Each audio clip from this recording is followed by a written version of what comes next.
네, 안녕하세요. 오늘도 저희 영화계를 들어주신 여러분들께 감사드립니다. 오늘도 제 왼편에 있는 명주, 예, 안녕하세요. 임명주입니다. 그리고 제 오른편에 있는 스미스, 예, 안녕하세요. 그리고 저 허효식입니다. 자, 저번 주에 1주년 방송하고 나서 오히려 댓글이 많이 달리는 기현상이 1주년 때 많이 달아주셨으면 이게, 참 이게 좀 반대로 좀 됐으면 좋았을 뻔했는데. 이게 우리가 불쌍하니까 그래요. 상품을 많이 이렇게 옛다. 받으려고 하시지 않는가 봐. 맞아. 아, 너네 많이 써라 뭐 이런 느낌.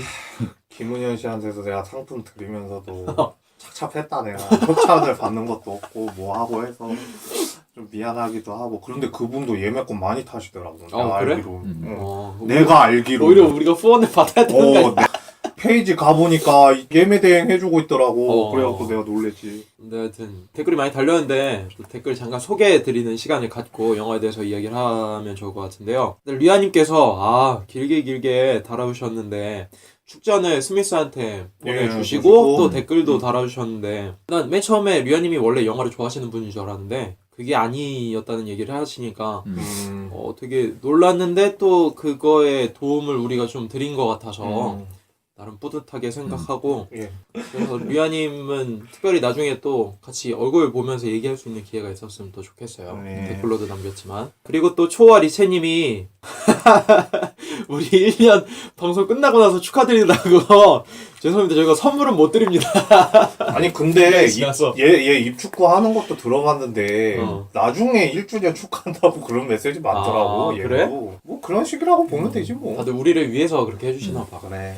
너무 감사할 따름이죠. 네. 또 세컨드 마더를 추천해 주신다고 했는데 그리고 그렇게 아버지가 된다. 일본 영화죠. 예.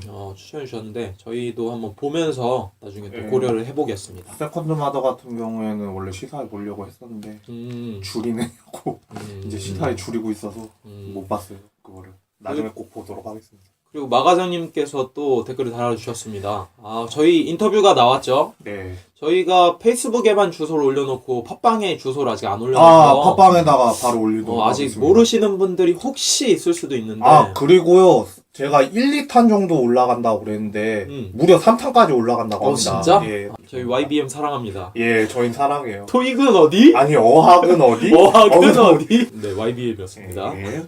그리고 뚱땡바리 김문현님께서 다시 한번 댓글을 달아주셨는데 감사합니다. 저희 1주년 맞춰서 말씀해주신 거 감사드리고 내부자들 기대해주신다고 하셨는데 기대에 걸맞는 방송이 되었으면 좋겠네요. 나름 오늘 조사를 많이 하고 또 많이 준비했거든요. 이번에 블라인드 시사회 보셨다고 그랬는데 그때 저랑 같이 보셨던 것 같아요. 느낌 자체가. 그때 보신 그 기분을 토대로 지금 이 방송이 나갈 때쯤에 과연 한 번 더 보셨을지 안 보셨을지 모르겠는데 같이 비교해보는 맛으로 한번 들으셨으면 좋겠어요. 네. 댓글은 이 정도로 소개를 하고 명주군이 할 말이 있다고. 잡담인데 혹시 두 분은 이번에 대종상 시상식 보셨나요? 안 봤지? 뭐하고 봐. 망한 시상식 아니 아니야. 저번에 시상식 다운로드가 좀 됐다고 그래가지고 이번에 보셨는지 안 보셨는지는 모르겠는데 이번에 국제시장이 10개 부분 수상했거든요. 10개 부분이나? 네. 거기에다가 뭐 대리 수상은 안면일식 없는 사람들끼리 뭐 하기도 하고 진행자가 나서서 2개 상을 타지를 않나. 황정민도 안 나왔죠? 네, 다 안 나왔어요. 주연 배우들 다 안 나고 50 몇 년 만에 아주 그냥 파행을 겪었죠. 파행을. 그럼 왜 그런 거야? 그렇게까지 된 게? 그렇게 된 게 원래 대종상은 어용상이었지. 근데 유난히 심했잖아 이번이. 그러니까 옛날에는 그러지는 않았는데 청룡 같은 경우에는 KBS랑 조율이 좀 잘 되거든. 근데 이거는 그냥 좀 갑질을 많이 한 것 같아. 그거 뭐 투표도 유료 투표로 했다며? 유료 투표로 또 하고 이 그래가지고 그런 것 때문에 엑소 쪽이라든가 뭐 그런 데에서 이번에 뭐 신인 배우상 그런 거 할 때 투표라든가 뭐 그런 것 때문에 말이 좀 시끌시끌 하더라고. 배우들한테도 통보를 원래 3주 전부터는 하는데 일주일 전에 했다고. 뭐 좀 마찰이 맞았나 봐. 누가 잘못했건 간에 일단은 그냥 일반 관객들이 봤을 때 좀 관심이 많이 가는 시상식이니만큼 잘 풀어줬으면 좋겠고 다음 주에는 또 청룡을 하는데 다음 주를 또 기대를 한번 해봐야 되지 않을까. 뭐 짤막하게 예측해 본다면은 뭐 황정민이 타지 않을까 생각이 들어요. 예, 뭐 어떤 영화가 됐던. 여우주연상 같은 경우에는 전지현, 이정현 그런 사람들이 쭉 나오기 때문에 이정현은 대종상 후보에도 못 올라갔었거든. 아 진짜? 내가 누누이 얘기하지만 어느 곳에선 간에 하나 정도 안 타면은 난 이상하다고 생각을 할 것 같아. 시상식장에서. 후보에도 안 오른 건 좀 충격이네. 대종상은 이제 망했어. 더 이상 상으로서 권위를 이제 인정 못 받지. 이제 우리나라에서 하는 거는 청룡이랑 영평상 정도? 언급할 가치가 사라졌구나 이제. 배우상 수상한 배우들이 모두 불참했는데 뭐 이거 무슨 의미가 있어? 그렇지. 개무시 당하는 거지. 그리고 김혜자 씨한테는 상 준다고 참석하라 그랬는데 막상 참석했더니 상 안 줬다며. 아니, 참석한 건 아니고 네. 그 전날에 어떻게 되고 있는 거냐 물어보니까 네. 못 드리겠다 이렇게 된 거지. 갑자기. 네, 하여튼 이 정도로 서두를 얘기하고 내부자들에 대해서 본격적으로 이야기를 하도록 하겠습니다. 자, 명주군이 오늘 플롯을 써주셨죠? 예, 오늘 플롯을 제가 썼고요. 네. 일단은 제가 왜 이 영화를 선택을 했느냐 네. 초점을 맞추자면은 친구들한테 진짜 한 5개월 동안은 얘기한 거 같아. 재밌다고. 난 이거 진짜 재밌었으니까 니네도 한번 보고 판단을 해봤으면 좋겠다. 5개월 전에 블라인드 시대하를 본 거죠. 그때서부터 계속 얘기해서 주구장창. 한국 영화 상반기에는 진짜 아무것도 없었다. 후반기 돼가지고 나올 만한 영화가 이게 있는데 나는 9월쯤에 나올 줄 알았거든. 이게 근데 너무 늦게 나왔어. 11월달 돼가지고 나온 건데 음. 한 번쯤은 꼭 봤으면 좋을 만한 그런 영화라고 생각을 해서 음. 물론 이야기 자체는 사람들한테 좀 식상할 수도 있어. 소재가 진부하다거나. 근데 캐릭터의 힘이 나는 여기에서 너무 극대화됐다고 생각을 해서 사람들이 연기도 잘했고 얽히고 설키고 하는 그런 부분들을 갖다가 잘 살린 것 같아서 나는 이 영화를 사람들한테 한 번쯤은 봤으면 좋겠다 싶어서 추천을 하게 됐어요. 블라인드 시사회랑 이거랑 굉장히 다른 게 네. 3시간이었다면서요? 예, 무삭제로 3시간 조금 오바고 한 2시간 45분 정도? 예전에 그 폭스캐쳐 얘기할 때 얘기했던 친구 한 명이랑 또 이거를 봤어요. 블라인드를. 그때 걔가 일을 하고 와가지고 봤는데 왜 이렇게 기냐고 얘기를 하는데 2시간 45분짜리였던 거야. 알고 보니까. 근데 명주도 긴 거 싫어하잖아. 근데 긴 거 내가 싫어하는데 이거는 진짜 시간 가는 줄 모르고 봤어요. 2시간 45분은.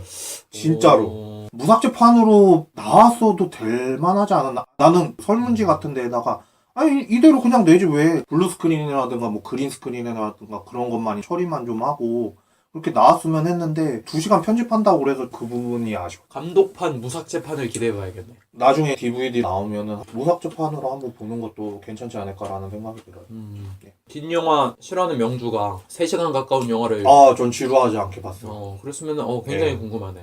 자, 일단 감독을 먼저 이야기하도록 하죠.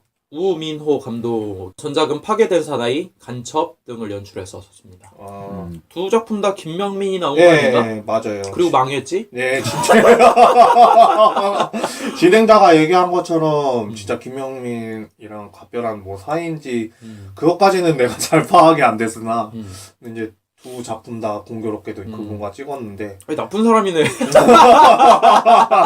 김명민이 잘못된 거야. 이 사람이 잘못된 거야. 파괴된 사나이 같은 경우에는 딸을 구하는 아버지 역할을 했었고 간첩에서는 가공작원으로 나왔다가 한국에 동화돼가지고 다른 무리들이랑 같이 활동하는 그런 역할로 나왔었는데 봤어요? 둘 다 봤어요. 어때요? 나는 둘 중에 하나를 선택하라고 그러면은 파괴된 사나이는 한번 봤으면 좋겠어요. 확실히 김영민의 그 연기력이랑 그리고 거기에 엄기준 씨가 나오는데 두 분 다 연기가 요즘 스릴러 살인을의 악의 연대기 그런 거보다도 나는 훨씬 나은 것 같아. 나중에 한번 기회 있으면은 킬링타임용으로 한번 보셨어도 괜찮지 않을까 그런 생각을 아니 하고 근데 있어요. 왜 망했어? 재미가 없나? 그때 당시에는 범죄 스릴러라는 게 그랬나봐. 그리고 19금이었으니까 또 흥행을 별로 못하는 요소 중에 하나였지 않았나 생각을 해서. 그러면 감독님에 대해서 이 정도 얘기를 하고 예, 잘 몰라서 뭐라고 얘기를 못하겠어요. 예. 자, 일단 배우들을 소개하기 전에 이 영화는 윤태호 작가님의 예. 웹툰을 원작으로 한 영화이기 때문에 윤태호 작가님에 대해서 얘기를 좀 하면 좋을 것 같아요. 네. 일단 간단하게 필모를 말씀드리자면 전남 광주 출생이시고 허영만 그리고 조은학 문화로 만화계에 입문하셨습니다. 데뷔작은 비상착륙, 그 후에 야후, 수상한 아이들, 로망스, 이끼, 미생, 열풍학원 등등이 있었습니다. 사실 한국 같은 경우에는 만화 산업이 90년대 이후 00년대 접어들면서 망했지 사실상. 사실상 출판 만화 망했죠, 예. 시장이 거의 망했고 그렇게 침체된 국면으로 진행되다가 활로를 찾은 게 웹툰이란 말이야. 웹툰이란 매체가 네이버나 다음 등을 통해서 번창하기 시작하면서 그치. 그리고 거기에서 선도자 역할을 했던 게 강풀이지 원래. 강풀이 다음 웹툰에서 강자로 군림하면서 다음 웹툰 자체를 네이버와 대적할 만한 매체로 만들었고 그 과정에서 이 웹툰이 좀 돈이 된다는 게 보이니까 여러 자본이 몰리면서 웹툰의 영화화가 많이 진행이 됐지. 일본에서 만화라든가 영화라든가 드라마 같은 거를 동시에 기획하면서 미디어 믹스로 나가듯이 한국에서도 웹툰을 중심으로 해서 미디어 믹스로 나가려는 움직임이 00년대 중반부터 보였던 건데 아쉽게도 강풀의 만화들은 대부분 영화화된 게 실패했지. 거의 완전 대부분. 실패했지.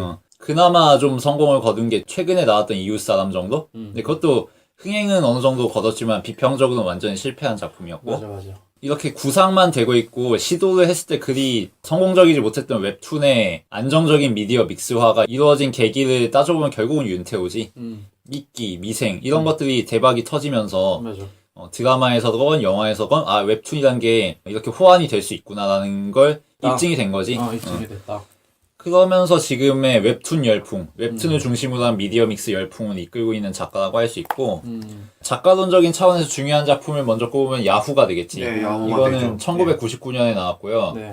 총 20권짜리인데 네, 맞아요. 네. 설정이 꽤 흥미로워요. 주인공은 1985년도에 상가 건물이 붕괴하면서 아버지를 잃은 인물인데 이 인물이 성수대교 붕괴, 삼풍백화점 붕괴 이런 것들을 겪으면서 그 자신이 갖고 있던 트라우마가 되살아나고 특수부대에서 일하고 있다가 테러리스트가 되는 그래서 반국가적 인물로서 저항을 하다가 죽어가는 뭐 이런 스토리인데 한마디로 말하면 이런 거지. 그 삼풍백화점이라든가 성수대교라든가 한국사의 빅 이벤트를 그런 크나큰 비극들을 혼자 다 겪어본 사람이 있으면 이 사람이 어떻게 되겠느냐라는 설정을 가지고서 이야기를 풀어낸 건데 그 당시로서는 꽤 혁신적이었죠. 시대 배경은 노태우 때로 돼 있고 99년 그러니까 새천년에 들어가기 직전에 한국의 90년대를 회고하는 이런 작품이 됐지. 그리고 한국의 90년대라는 건 80년대 이전에 한국의 식민지 사회적인 측면이라든가 군사 독재라든가 그런 병폐들이 누적돼서 터진 시기잖아. 90년대가. 그거를 야후라는 작품을 통해서 회고를 해본 거지.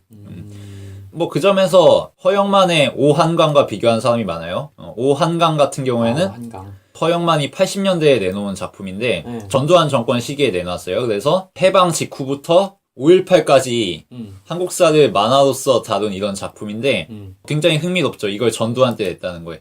말하자면은 그 당대 전두환 때까지 한국 현대사를 정리한 작품인데 그 직후 시기 군사독재가 끝난 직후 90년대 고성장과 대비되는 그 사회적인 병폐가 터져나오던 시기에 그 시대를 회고하는 작품을 윤태호가 썼다는 거지.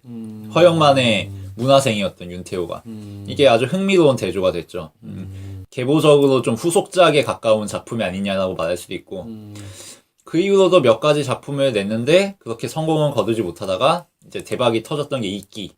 그치. 이끼 같은 경우에는 야후하고 완전 반대죠. 야후는 한국사의 전반을 다루고 빅이벤트가 다 등장하고 굉장히 넓은 공간적인 배경을 다루는 작품인데 이끼 같은 경우에는 아주 시골, 깡촌, 완전 좁혀진 공간에서 일어나는 인간들의 암투, 아기 작은 사회를 지배하는 양상 이런 걸 보여주면서 아주 작은 모델을 통해서 대한민국 사회 전체를 보여주는 이런 만화를 그렸다는 거지. 그 위기 웹툰은 아직 생각해도 연출적으로 웹툰난 시도할 수 있는 것들 있잖아. 그러니까 스크롤을 내리면서 봐야 되니까 그 연출을 너무 잘했었고 캐릭터들이 너무 살아있잖아. 그 생각하면은 이게 너무 잘 만들었어 아직 봐도. 이끼하고 야후가 거진 10년 정도 차이 나는데 윤태호란 작가가 출판 만화에서 웹툰으로 넘어가면서 어떤 식으로 적응을 했고 자기의 작품을 바꾸는지를 잘 알 수 있는 작품이기도 하고 그 거대한 한국사회 전체를 묘사하던 경향에서 이제는 아주 작은 모델링된 공간을 묘사하면서 한국사회 전체를 풍자하는 비유적인 이런 방식을 활용하는 능력이 굉장히 늘었고 그 점에서 인상적이었고 그 다음에 보여준 거는 미생. 미생이 또 중요한 작품인데 그치. 이건 드라마도 워낙 대박을 쳤으니까 좀 더 일상적인 문제가 됐죠 이번에는. 야후는 SF 내지 판타지였고 이끼는 현실에서 경험하기 좀 어려운 작은 사회에 대한 모델링된 이야기를 했다면 이건 그냥 일상 얘기잖아. 물론 어느 정도 판타지적이긴 하지. 그치. 뭐 장그대 같은 사업만 돼도 사실 현실에 없는 인간이지. 그치. 현실이 없잖아. 뭐 그렇긴 하지만 어쨌든 직장인들이 보기에는 자기들의 피부와 좀 맞는 이야기이다 보니까 인기를 많이 끌었죠. 그렇게까지 시장 얘기를 구체적으로 다룬 것도 없었고 내가 기억하기로는 케이블에서 했었잖아. 근데 마지막 화가 시청률 10% 넘었다? 뭐 이 얘기를 들었던 것 같아. 만약에 네. 케이블에서 10% TVN. 정도면은 공중파에서는 한 5배 정도는 해야 그치? 된다고. 뭐 옛날에 드라마 공중파에서 장악했을 때만 50% 넘기고 막 그랬을 때 있었잖아. 그 그런- 정도 수준인 그 거지. 정도 수준인 거지. 그러니까 웹툰이라는 매체가 드라마나 TV나 영화 이런 걸로 들어오면서 어떤 파급 효과를 낼 수 있는가. 그리고 동시에 케이블이라는 매체가 공중파 어떤 식으로 겨룰 수 있는가. 웹툰을 발굴하면 된다. 윤태호 같은 작가를 써먹으면 된다는 걸 입증해낸 거고 그 점에서 의의가 깊다고 할 수 있겠죠. 그 이후에 나오는 작품이 파인인데 음. 파인도 2017년도에 영화화 된다는 계획이 네, 있더라고요. 계획이 네. 있어요. 파인 전에 인천 인천 상륙작전이 있어요. 상륙작전도 있고. 아. 이거는 네이트에서 연재를 했는데 이거는 해방 직후부터 6.25 때까지를 다루고 있는 작품이고 볼만해요. 여러 가지 인간 군상들을 등장시키면서 그 사회에 구분하기 힘든 선과 악에 대해서 얘기를 하고 있고 해방 직후 얘기인가 그게? 그치. 응. 우리가 흔히 생각하듯이 그냥 친일파는 나쁜 놈이고 일반 민중들은 억울하게 당한 거고 이런 식의 이원구도가 아니라 혼란스럽고 혼탁하고 국가의 판 자체가 뒤집어지는 상황에서 인간들이 어떻게 방황하고 번민하고 자기들의 이속을 차리기 위해서 어떤 식으로 흉악하게 살아가는가 이것을 잘 보여주는 작품이죠. 그 다음에 나온 게 파인인데 신안 바다 예, 그 이제 문화재 곡을 썼다고 발굴과 그래서. 관련해서 도굴꾼들의 이야기를 그린 거죠. 응. 그래서 이 도굴꾼들이 어떻게 또 자중질환을 일으켜서 자기들끼리 망하고 살리고 하게 되는가 이거를 잘 보여준 작품이고 이거는 판권 넘어가기 전에 빨리 보셨으면 좋겠어요. 그래? 만약에 판권이 넘어가는 순간에 이게 아. 유료로 끊겨요. 아, 그래? 그러니까 무료로 보실 수 있을 때 보셨으면 빨리 봐야겠네. 좋겠는데 그리고 그 사이에서 내부자들의 위치는 약간 애매하지. 왜냐하면 한겨레 신문에서 연재했잖아. 이게 다음이나 네이버 같은 데서 연재한 게 아니기 그치. 때문에 약간 조명을 덜 받은 것도 있고 그리고 지금 연재 중단 상태이기 때문에 윤태호의 커리어에서 언급하기 애매해진 이런 작품인데 비화가 있어요. 이게 비화? 이게 그냥 연재를 하다가 중단한 게 아하. 일부러 그런 거래. 왜? 영화 제의가 들어왔을 때 그랬다는 거야. 차라리 완결은 영화로 내는 게 낫지 않겠냐고. 그런 식으로 제안이 들어왔었나 봐. 그래서 지금 영화로 갔다가 마무리를 진 것처럼 해버렸거든, 아예. 그리고 처음에는 허영만 선생님 문화생으로 들어갔을 때 자기가 그런 생각을 했다는 거야. 내가 생각할 거를 갖다가 좀 표출을 하고 싶은데 아래에 있으니까 어느 정도 내가 기반이라든가 그런 걸 배웠으니까 아, 다른 데로 가서 내가 하고 싶은 이야기를 좀 써야 되겠다. 그런 것도 있고 워낙 바빴대. 그래갖고 조은학 선생님 쪽으로 문화생으로 들어가서 그렇게 쓰기 시작을 한 거래. 그쵸. 근데 옛날에 내가 초등학교였나 중학생 때였나 그때 히트라는 1,000원짜리 만화 잡지가 하나 있었는데 알아. 되게 얇은 거 하나 있었어요. 거기에서 수상한 녀석들이라고 해가지고 이나중 탁구부처럼 그림체가 좀 이상하긴 한데 맞아, 그런 맞아. 만화를 내가 처음 보면서 개그 만화로 시작해. 윤태호 작가라는 이미지를 그걸로 처음을 시작을 했거든. 네. 그러다가 갑자기 뭐 시대상의 반영, 뭐 SF 막 어. 그러니까 나는 처음에 좀 연결고리가 안 맞는 거야. 난 분명히 그거 연재하다가 그치. 좀 중단해서 아쉬웠는데 그것도 되게 급히 마무리 졌었거든. 그때 당시에 수구부 이야기였었는데 개그맨이 전극하는 거니까. 갑자기 그래가지고 이 사람이 왜 이러나 처음엔 그랬어. 근데 우리 형이 야후를 봤어요. 야후를 보고서는 몬스터라든가 아니면 아키라 물론 거기까지는 필적할지 안 할지는 자기는 잘 모르겠으나 우리나라에도 이런 스타일의 작품이 하나 나왔다는 게 너무 좋았다는 거야 자기는. 그래갖고 형이 20권까지 다 봤다고 그러는데 뭐 이런 거 해서 이런 거야. 그러고 일본 유학 가 있는 친구 중에 한 명이 만화를 또 되게 사랑하는 애가 한 명 있었어요. 한국인? 경련이라고 있는데 걔도 야구 그림체 같은 거 똑같이 따라하면서 그렇게 한번 했던 적이 있거든. 근데 그런 거 얘기하면서 그 사람의 뭔가 아우라가 있는 것 같대 자기는. 20권까지 보면서 끝맺음을 지으니까 허탈한 게 아니라 정말 아쉬운 거 하나도 없고 깔끔하게 잘 끝낸 그런 분위기. 그래서 수상내역 같은 경우에는 야후서부터 내부자들 해가지고 우리나라 만화 대전이라든가 아니면 뭐 국회에서 주는 만화상 그런 거를 거의 휩쓸다시피 했지. 한 2005년서부터 지금까지 오면서 미생은 심지어는 바둑하고 연관이 돼 있었기 때문에 맞아. 바둑 협회에서 주는 공로상도 받았어. 근 한 10년 동안은 진짜 시대상을 방영을 해서 사람들한테 구체적으로 자기가 생각하는 거를 갖다 이제 표출을 잘 해냈는데 그런데도 불구하고 나중에 뭐 후기 같은 거 남는 거 보면은 자기가 좀 더 조사하지 못해서 아쉽다라는 그런 이야기들을 많이 하더라고. 미생 같은 경우에는 직접 가서 조사한 게 아니라 직장 생활을 했던 사람한테 가가지고 얘기를 해서 따온 거고 이끼 같은 것도 물론 시골 배경이지만 이번에 파인 때도 그랬지만 뭔가를 하려고 드론도 띄우고 배경적인 거라든가 그런 거를 좀 하려고 그랬었는데 그래도 뭔가 좀 자기는 아쉽다고 계속 뭔가 좀 굶주려 있는 듯한 뭐 그런 기분도 들고 나는 아직 배고프다. 그런 거 나도 좀 들기도 하고 근데 여러 가지를 그렇게 만화 연재를 할 수 있나 인천 상륙작전이라든가 파인이라든가 동시에 동시에 계속 하잖아.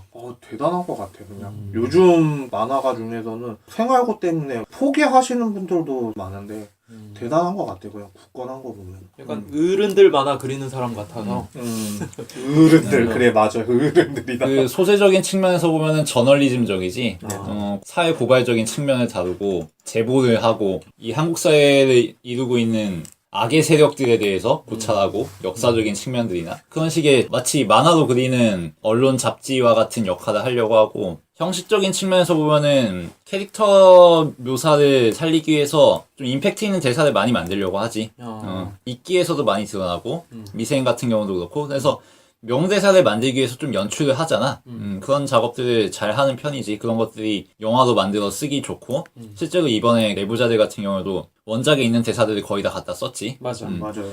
그런 식으로 대사 하나에 압축되는 그런 연출을 즐겨 하는 편이고. 그냥 날리는 대사나 뭐 그런 게 없다. 그 단어나 그 한 문장으로 갖고도 캐릭터를 표현하기 위해 노력하는 사람이다. 그리고 아까 전에 이제 웹툰하고 영화하고 이제 연계돼서 얘기를 했는데, 최고로 흥행한 작품이 뭐라고 생각해?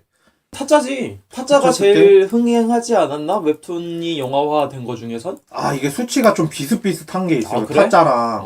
조사를 해주셨구만. 은밀하게 위대하게. 그게 김수현 파워 때문에 1등이야? 그게 내가 알기로는 1등이라고 알고 있거든. 타짜를 제치고 은희가 1등이야? 은희가 1등이라고 내가 알고는 있어요. 조사를 해보다 보면 알겠지만 타짜는 웹툰은 아니었잖아.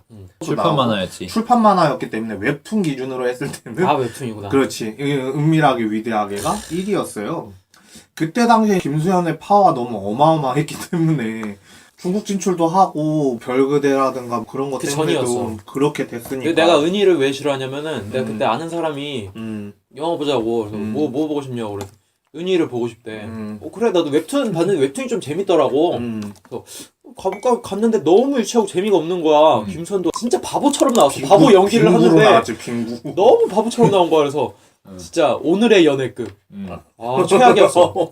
끝으로 가면 갈수록 너무 산으로 가니까 이게 그게 1등이다. 그게 웹툰이 2부도 나왔고 이끼 같은 경우에는 342만을 찍었어요. 347만에서. 근데 감독이 강우석이었단 말이야. 근데 그 강우석 감독님의 그 커리어를 생각해 봤을 때 그 시네마 서비스가 옛날에는 어마어마했거든요. 70% 지분율을 가지고 있었던 그런 데였는데 배급사가. 근데 지금에 와서는 그 정도밖에 왜 못 모았느냐 생각을 해봤거든? 근데 이끼 자체가 너무 길어. 이번에 내부자들 내가 무삭제판 봤던 거랑 런닝타임이 똑같아. 2시간 45분 정도. 거의 그 정도 되는데 그 정도 런닝타임이 있어야지 그 영화가 설명이 좀 된다고 생각을 하고 웹툰을 고지고대로 따라서 그렇게 갔단 말이야. 근데 평단에 그렇게 호평보다는 혹평이 좀 더 많았었던 걸로 나는 기억을 하고 훨씬 많았지. 그리고 또 이제 거기에 맞들렸는지 몰라도 그 다음에 나온 게 전설의 주먹이라는 그치. 다른 웹툰을 갖다가 영화로 만들었었거든. 강호석 감독이. 근데 결국에는 그것도 그냥 어른들이 옛날에 싸움장이었던 사람들이 나와가지고 격투하는 그런 만화였는데 나는 재밌게 봤거든 웹툰을. 나올 때마다 봤어. 연재될 때마다 보긴 했지만 결국 영화로는 이건 좀 아니었구나 그런 생각이 좀 들더라고. 그러니까 웹툰으로 지금 가장 1등을 찍은 건 은위고 그 다음에 이끼 정도인데 이끼도 평은 별로 그렇게 좋지 않았다.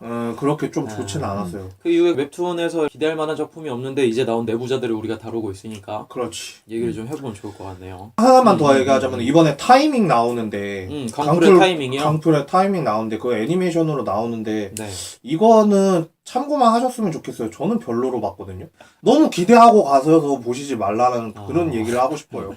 원작을 보고 가니까 이게 한국 애니메이션의 현실인가 막 그러면서 봤었거든. 강프라 항상 원작은 재밌는데 원작 진짜 재밌는데 영화는 되게 많이 되는데 다만 근데 작년에 부산영화제 가서 봤거든. 맨 마지막에 아. 내가 봤었던 거였기 때문에 더 기억에 남는데 좀 아쉬웠어요. 가면서 강프라 아저씨 지나가다가 인사만 했는데 본인도 씁쓸하겠네. 좀 마음이 아프더라고 나는. 뭐 하여튼 이제야 배우에 대해서 얘기를 하게 됐습니다. 워낙 대작가님이시니까. 우민호 감독님께 죄송하지만 윤태호 작가님에 대한 비중을 더 둘 이야기를 수밖에 좀 없었어. 둘 수밖에 없어요. 예. 자, 일단 주연인 이병헌 안상구역을 맡았고요. 음. 전작을 말씀드리면 국내에서는 누가 나를 미치게 하는가, 러너웨이, 내 마음의 풍금, 공동경비구역 JSA, 번지점프를 하다, 중독, 누구나 비밀은 있다, 달콤한 인생, 좋은 놈, 나쁜 놈, 이상한 놈, 악마를 보았다, 광해 등등등등. 뭐 이병헌 배우에 대해서 설명을 드리자면 영화배우로 시작을 한 건 아니고요. 91년도 KBS 공채 14기로 드라마를 시작했었고 KBS와 공채 계약이 끝난 후에 SBS에서 좀 대박을 많이 쳤었죠. 해피투게더, 네, 올인, 맞아요. 뭐 예, 예, 예. 그 이후에 영화 쪽으로 넘어와서 내 마음의 풍금, 공동경비구역 JSA, 번지점프를 하다 등으로 꽤나 히트를 치는 탑 배우 계열에 올라와서 아이리스 같은 작품을 찍으면서 점점 유명해지고 해외 진출까지 하게 됐습니다. G.I.조 1, 2에 나오면서 꽤나 인상적인 연기를 펼쳐줬었고 그 이후에 레드, 더 레전드, 터미네이터 시리즈에도 예, 나왔었고 제네시스. 앞으로 계속 나올 작품이 러시아워 4나 황야의 시린인가? 예, 예, 예. 뭐 그런 작품에 나온다고 하더라고요. 네네. 외국에서도 독특한 포지션이라고 하더라고요. 독특한 포지션이죠. 발음도 꽤나 아시아 배우들 중에서는 잘하는 편이고 프랑스어가 나왔다고 하더라고요. 근데 뭐 영어 발음도 괜찮고 액션 실력도 괜찮고 아, 되게 많이 연습을 많이 했으니까 아이리스라든가 뭐 다른 것도 했었으니까. 마스크도 괜찮고 뭐 그런 배우입니다. 음. 근데 의외로 그 영화 쪽에서는 실패한 비율이 좀 더 많아요, 사실. 그러니까 이병헌의 1차 전성기를 논하자면은 그 해피투게더로 시작해서 맞아요. 예. 드라마로 시작한 다음에 JSA 그리고 번지점프를 하다 영화에서 성공을 거두고 그 다음에 아름다운 날들 이 정도로 이어지는 그 90년대 후반부터 00년대 초반까지 이병헌의 1차 전성기 그쵸. 스크린과 브라운관을 넘나들던 시기인데 이후에 영화들 뭐 중독이라든가 누구나 JSA. 비밀은 있다 뭐 이런 것들이 완전 망하면서 전성기가 끝났지. 그나마 드라마에서 올인이라든가 이런 게 하고 그리고 달콤한 인생이 그렇게 흥행이 대박나진 않았지만 망했어. 비평적으로는 그때 성공을 당시에. 거두면서 그나마 명성이 유지된 거였고 맞아. 그렇게 좀 흑역사 시절을 보내다가 2차 전성기가 아이리스로 왔지. 그 이후로 지금까지 오고 있는데 2차 전성기가 좀 삐그덕 할 때쯤에 광해가 또 나오면서 대박을 치고 아주 대박을 쳤지. 그리고 쭉 이어나갈 것 같았는데 또 로맨틱 사건이 터지면서 좀 호흡기를 뗄 것 같은 시점에서 지금 내부자들이 나온 거지.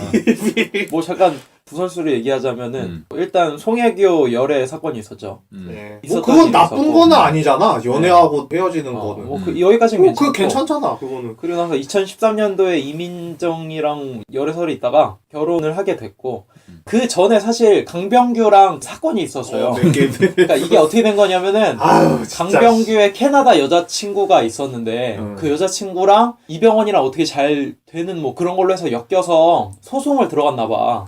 하여튼 그래서 구설수가 있었는데 그 와중에 올인 촬영을 하게 됐고 올인 촬영을 하다가 강병규가 어떻게 시비가 붙어갖고 조폭을 데려와서 뭐 린치하려고 하다가 이병헌이 손을 쓴 게 아니라 올인 쪽 드라마 측에서 드라마가 잘 돼야 되니까 주먹 쓰는 사람들 손을 써가지고 또 강병규랑 뭐 싸우고 뭐 이렇게 막 그런 약간 복잡한 사건이 있었어요. 진짜 이것도 다 그런 거네. 내부자들처럼 뒷배경이 좀 구려요. 그런 게 좀 있어서. 뭐 하여튼 그 이후에 가장 중요한 게 성공적 로맨틱인데 이산타님이라고 불려지시게 되는 그 일이 있었는데 뭐 이거는 워낙 유명해서 굳이 언급하지 않아도 하기 어려울 것 사람들도 같고 다 알 것 같아요. 뭐, 그 전에 가장 유명했던 루머가 딱 두 가지 있었습니다. 뭐냐면 던킨도너츠 루머. 예. 던킨도너츠 광고를 찍었는데 되게 부드러운 이미지였잖아요, 이병헌이. 그래서 잘 찍었는데 매장 가서 막 행패를 부렸다. 나 이거 모델이니까 던킨도너츠 공짜로 달라고. 이병헌이. 진짜 없애배인다. 좀 찌라시가 진짜. 많이 돌았다더라고. 없애배인다. 되게 근데 짠돌이고 막 그렇다고. 그게 진실인지 아닌지는 잘 근데 그거는 모르겠지만. 좀 루머라던데. 그런 게 있었고, 그 다음에 또 이제 시계 시계 루머가 있었는데 고급 시계를 협찬을 받았었는데 그걸 그냥 자기가 먹었다. 이런 루머가 있었어. 그러니까 되게 짠돌이고 막 치사한 놈으로 루머가 있었는데 그 힐링 캠프 나와서 다 해명을 했습니다. 던킨 도너츠 이건 말도 안 돼. 내가 무슨 내가 돈이 없어서 던킨 도넛 얼마나 한다고 씨. 야, 씨, 우리나라에서 그렇게 탑급으로 많이 버는 사람인데. 그리고 이거 시계 루머는 협찬을 받았는데 어떻게 뭐 실수로 망가졌대. 그래서 자기가 고쳐줬었는데 이게 와전됐다고 뭐 그런 식으로 얘기를 하더라고. 하여튼 모르겠어. 지금은 해외에서도 브루스 윌리스랑 꽤나 친분이 있어가지고 레드에도 출연한 네, 거 네. 같죠. 레드에서도 브루스 윌리스가 찍는다는 소문을 듣고 이병헌이 직접 얘기를 잘해가지고 레드 출연을 꽂아줬다 뭐 이런 얘기가 있더라고. 근데 확실한 거는 동양계 사람들은 처음에 악역으로 시작한다. 이영걸도 처음에 진출했을 때 니셸 웨폰에서 악역을 도맡아 했었거든. 이병헌도 마찬가지야. 지하이조에서 닌자로 나오잖아. 맞아. 그리고 레드에서도 악당으로 나와요. 제네시스에서도 당연히 악당으로 나오고. 근데 이병헌은 사실 초반의 이미지는 되게 선하고 부드럽고 착한 로맨티스트 막 이랬는데 점점 가면 갈수록 약간 악당, 비열한 사람 약간 이렇게 비열하고 가는 것 같아서. 악마를 보았다 해서 물론 최민식 배우의 연기가 더 돋보였다고는 하는데 이병헌도 나름 악랄했거든 거기에서. 그리고 일본에서도 활동이 조금 있었어요. 히어로에서 있었죠. 기무라 토쿠야랑. 특별 출연했었어요. 네, 그때. 그런 것도 있었고 예. 그 나는 비와 함께 간다라고 하는 작품이 있었는데 나는 이거 봤는데 성경에 나오는 예수님 얘기를 섞어놨는데 영화는 좀 별로더라고. 종잡을 수 없는 사람이야. 진짜. 하여튼 좀 뭐 여러 가지 작품을 많이 찍었는데 하여튼 캐릭터가 바뀐 거는 1차 전성기 때는 20대 후반, 30대 초반 이때 청춘 스타일 때니까 그런 거고 2차 전성기는 아이리스로 시작했는데 이때 이미 거의 40 다 된 때가 지금은 45이니까 악랄한 악당 역할 이런 게 더 어울릴 나이긴 하지. 좀 임팩트 있고. 옛날처럼 달달한 로맨스를 하면 또 재밌을 것 같긴 한데 뭐 하여튼 이미지 훼손이 너무 커서 거기가 거기가 품절남이고 좋아하는 배우예요. 품절남이고 완전 이제 아저씨잖아. 사실 뭐 지금은 하기는 좀 최근 근황에 나온 사진은 이민정 씨랑 같이 저녁을 단란하게 먹는 사진이 어디 올라왔더라고요. 그래서 아 진짜 걱정 안 해도 될 것 이 말 같아요. 하고 싶다 진짜. 쇼윈도우. 쇼윈도? 쇼윈도우. 아주 안으로는 부글부글 끓고 있는데 겉으로는 뭐 어떻게 해 났는데 등남했습니다 또 네. 최근에. 하여튼 자, 그 다음 말씀드릴 배우는 검사 오장훈 역할을 맡은 조승우 배우입니다. 데뷔작은 춘향전이고요. 그 다음 작품으로는 뭐 후아유, 클래식, 하류 인생, 마라톤, 타짜, 고고70, 불꽃처럼 나비처럼 퍼펙트 게임, 복숭아나무, 암살 특별 출연 등등이 있었습니다. 조승우 배우 하면은 영화 배우로 시작을 했었고 최근에는 뮤지컬 쪽에 더 본인이 애정을 갖고 많은 활동을 하고 있어요. 예. 말씀을 드리자면 명성황후, 의형제, 지하철 1호선, 젊은 베르테르의 슬픔, 까르멘, 지킬 앤 하이드, 헤드윅, 렌트, 맨 오브 라만차, 닥터 지바고 등등등에 나왔었습니다. 뮤지컬 쪽에서는 조승우 배우가 사실 정통적인 성악 발성이라든지 뮤지컬 발성을 하는 사람은 아니에요. 아니에요. 근데 연기를 미친 듯이 잘해요. 그러니까 어느 정도 수준이냐면 성악을 배우는 사람들 중에서 뮤지컬을 희망하는 사람들이 꽤 있어요. 그 사람들한텐 거의 신급 연기를 펼치는 사람? 특히 지킬 앤 하이드에서 굉장히 유명해진 배우인데 지킬 앤 하이드에서 워낙 연기가 좋아서 흥행 보증수표를 불렸고 그 이후에 나왔던 연기들은 거의 논할 수 없을 정도고 사실 조승우가 가장 유명한 뮤지컬 노래는 지금 이 순간 그거를 워낙 대중적으로 퍼뜨렸던 사람 중에 한 명인데 뮤지컬이나 성악 발성을 하는 사람들이 그렇게 노래 부르진 않거든요. 근데 워낙 노래를 호소력있게 너무 잘해. 정통적인 그런 거라기보다는 배우인데도 노래를 연기처럼 잘하는 일단 내가 잡지책에서 처음에 봤지. 인권택의 간택을 받은 신인 배우 조승우. 춘향전 얘기를 잠깐 하면은 네. 조승우 배우가 오디션을 보기 위해 이력서를 넣었어야 되는데 시간이 얼마 없었다고 하더라고. 그래서 프로필 사진 엄청 멋있게 찍고 그러잖아 영화 배우들. 근데 그렇게 하지 못하고 증명사진을 그냥 붙여서 보냈다는 거야 이력서에. 그것도 흑백. 그러니까 이모택 감독이 딱 보고 이게 뭐하는 놈이지? 다 프로필 사진 보내고 멋지게 하는데 얘는 뭔가 느낌이 있네 해서 불러서 오디션을 했는데 잘해가지고 발탁이 됐다라고 하는 그 설이 있더라고요. 자기가 지금 춘향전 보면은 오글거려서 못 보겠다 그럴 정도로 연기는 그때 그냥 순박했었던 것 같아. 그때 당시에는 그냥 착하고 그렇게 했는데 점점 세고 강한 이미지의 그런 연기도 좀 하고 그렇게 변신을 하다가 보니까 임권택 감독님이 하류인생 때부터 꽃이 피지 않았나. 물론 흥행 자체는 하류인생이 그렇게 많이 하지는 못했지만 김민성과의 호흡이라든가 자기가 나타낼 수 있는 거는 모두 다 표현을 했다고 나는 생각을 했었거든. 그때 당시에 이제. 그 다음서부터 나왔었던 거는 뮤지컬 쪽으로 거의 갔었기 때문에 쉬쉬하고 있다가 타짜라든가 그런 데서 나오면서부터 그렇죠. 좀 부각이 많이 되지 않았나 생각이 들고요. 회차당 뮤지컬에서는 3천만 원씩 받는다고 그러더라고. 그래갖고 막 그런 것도 논란이 많이 있었긴 했어요. 그렇게 높은 건 아니지. 사실 뭐 드라마에서 탑스타들 1회에 나오는 분량 생각하면은 나는 잘 모르겠지만 어쨌든 간에 그게 비주류에서 넘어왔었던 뮤지컬 배우들 중에서는 좀 많이 받는 거 아닌가 그런 얘기도 좀 있었대. 웬만하면 매진 되니까. 그런데 웬만하면은 진짜 매진이 되고 오죽하면은 그 팬클럽들끼리 자리 배정하는 거에 싸웠다고도 그러더라고. 조승우 영화 얘기를 하면은 클래식을 일단 빼놓을 수가 없을 것 같아요. 조인성이랑 손예진이랑 같이 나왔었던 1차적으로 대중들한테 이름을 알렸었고 이름을 제대로 알린 게 마라톤. 마라톤. 네, 마라톤. 마라톤을 통해서 얘기했었고 그 다음에 이제 뭐 타짜를 통해서 완벽하게 아직도 자리매김했었고 기억이 난다. 초원이 100만 불짜리. 날이야. 그리고 나서 고고70 같은 경우에는 내가 굉장히 좋아하는 영화인데 많은 사람들이 알지 못하더라고요. OST 저번에 극찬에 했었죠. 인터뷰 때였나? 네, OST도 그렇고 영화 자체가 굉장히 재밌는데 조승우에 관심이 있는 분들이라면 고고70 한 번 정도 봤으면 좋겠고 그때 나왔던 여주인공이 신민아 네, 아니냐? 네 신민아 맞습니다. 역시 신민아는 흥행 파워가 별로 없어요. 여기서도 디스. 국밥녀. 진짜 아쉬웠어요. 말아 먹었어요. 자 그리고 드라마는 잘 출연을 안 하는데 2012년도에 마이? 네, MBC에서 마이를 출연했었어요. 그때 대상 받았을 때 내가 진짜 뭐라고 했거든. 그때 저거 아니었는데. MBC 연기대상에서 최우수상을 받았는데 대상의 후보에 올랐는데 당연히 최우수상만 받을 줄 알았는데 대상까지 받은 거예요. 그래서 이때 당시에 빛과 그림자라고 하는 드라마로 안재욱이 안재욱. 좀 유력했었는데 맞아. 안재욱한테 아무것도 안 주고 조승우한테 2개를 몰아주니까 오히려 조승우가 안재욱 발표 소감으로 안재욱 선배한테 죄송하다고 수상 소감으로 그렇게 얘기를 했고 아마도 대부분의 언론들이 조승우를 MBC 드라마의 간판 배우로 삼으려고 그러는 게 아니냐 그럴 수도 있겠구나. 그런 얘기가 있었는데 그 이후에는 없지. 나도 잘 모르겠어요. 잘하는 짓인지 아닌지. 그리고 뭐 가장 최근에 사건 하나를 얘기하자면 조승우 갤러리 사건이 있습니다.